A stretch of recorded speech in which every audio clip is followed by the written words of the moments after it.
đây kapol bangin ngeben kapol monjari sa bangkang buron ya ujisu hakadon ubangka ya rakakit neng ulaino uang caka bertay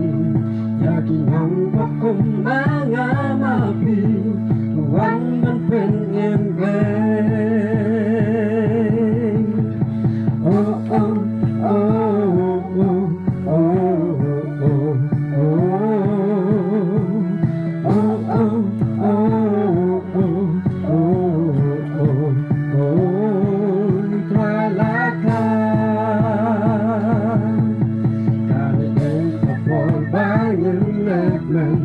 kapol menjadi sah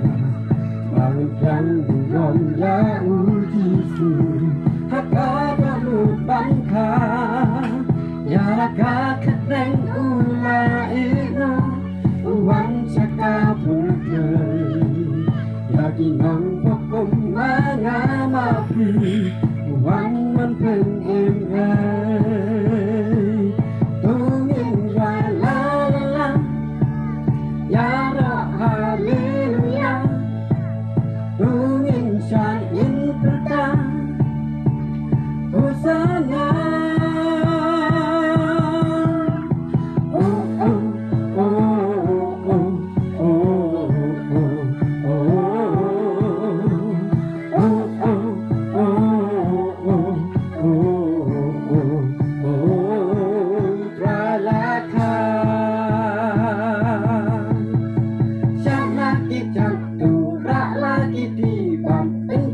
lagi singkai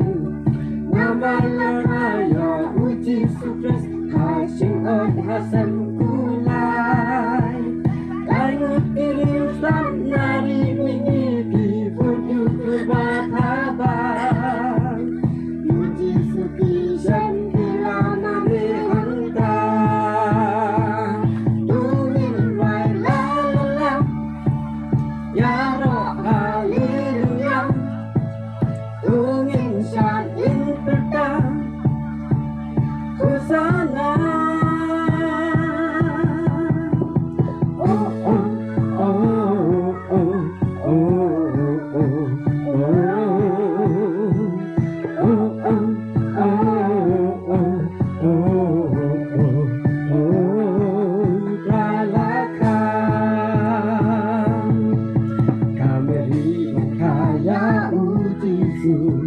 em hân đông nhiên ba xa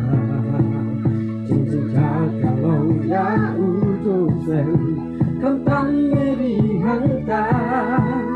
hà bên ca mê trăng ca mê cái tha